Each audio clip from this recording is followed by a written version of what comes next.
Halo pecinta warung, jumpa lagi bersama channel Ninomart, channel yang selalu membahas seputar warung sembako. Dan pada video kali ini saya masih membahas seputar keadaan warung yang saya kelola, di mana masih keuangannya masih belum stabil. Tapi alhamdulillah perlahan tapi pasti apa namanya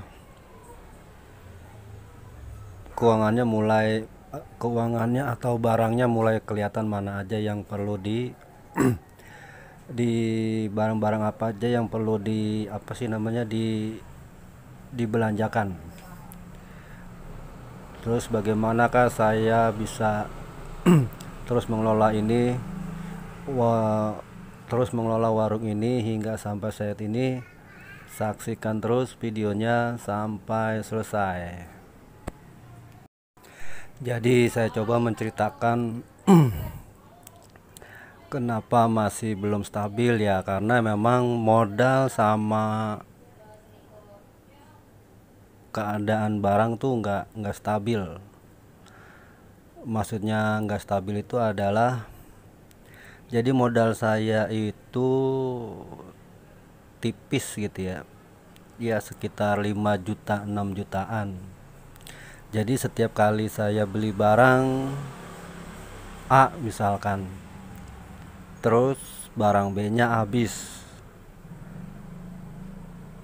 terusnya misalkan beli barang B, barang yang C nya habis, begitu seterusnya, meskipun omsetnya sudah mencapai 500 hingga 600 ribu rupiah per hari. Jadi gimana ya, muter-muterin duitnya aja gitu, seputar itu aja gitu.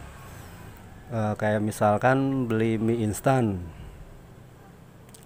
cuman beli sedus, terus kan misalkan dalam sekali belanja kan 500.000 kan harus beli mie instan, beli kopi, beli apalagi tuh yang dus-dusan, minuman gitu kan.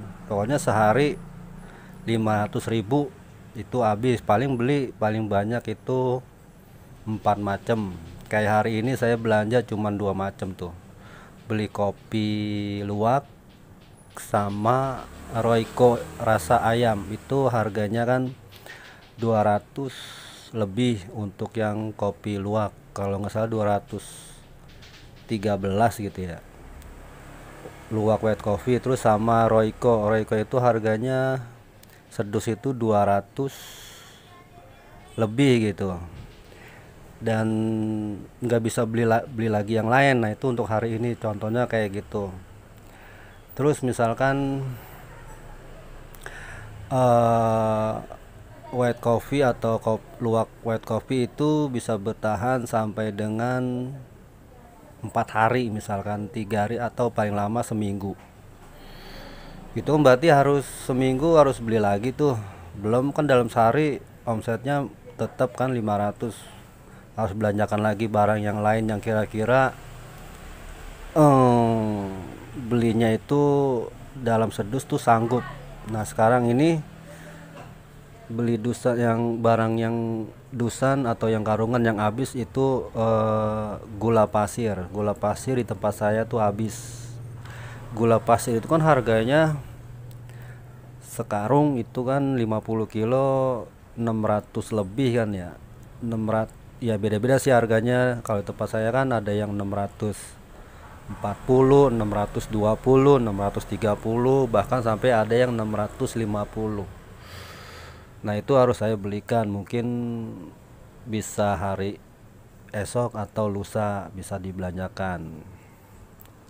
Terus ada yang bertanya gini, kenapa nggak jualan telur sama ayam? Dan pelanggan pun menanyakan hal itu. Saya bilang harga beras itu naik, harga telur juga sebenarnya stabil, tapi saya bilang aja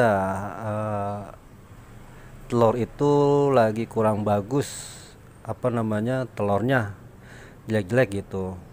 Meskipun di tempat lain juga menanyakan jualan aja tuh telur sama beras, meskipun cuman sedikit atau cuman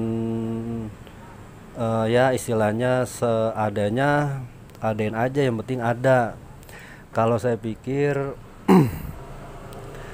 kalau saya menyediakan beras dan telur itu kan cuman dapat dua macam.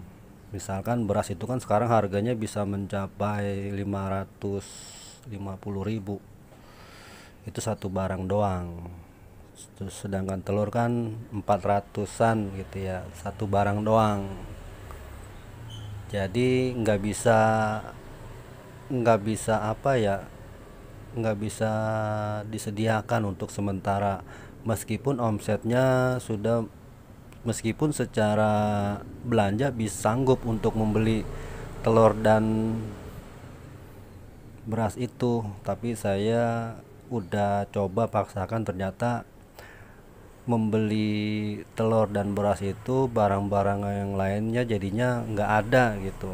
Makanya untuk sementara mungkin saya nggak tahu berapa lama bakal menyediakan beras dan telur, meskipun pelanggan-pelanggan juga pada menanyakan gitu, warga-warga sini pada menanyakan kenapa nggak jualan telur, kenapa nggak jualan beras. Ya itu tadi, saya nggak mau ambil resiko karena telur dan beras barang yang lain dihilangin gitu. Jadi seperti itu alasan saya kenapa nggak menjual beras dan telur. Jadi apa ya, sebisa mungkin kita tetap barangnya di warung ini sebisa mungkin dilengkapi barang-barang yang kosong gitu. Meskipun barangnya kecil, tapi kan itu bikin kita apa ya, harus sediakan gitu. Misalkan odol.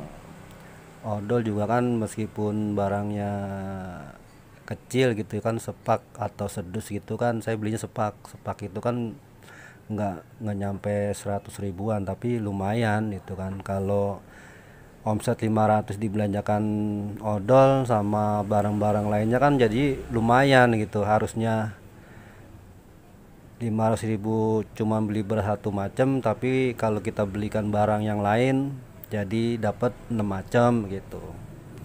Kayak gitu pertimbangannya, saya mengelola omsetnya itu. Selain masalah itu, masalah lainnya timbul, yaitu timbangan digital saya itu rusak udah hampir semingguan. Ketika saya mau nimbang terigu, ternyata timbangannya rusak. Tadinya saya pikir baterainya habis, ternyata pas diganti tetap nggak nongol tuh angka-angkanya.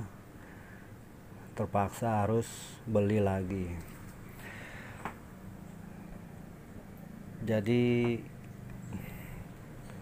ya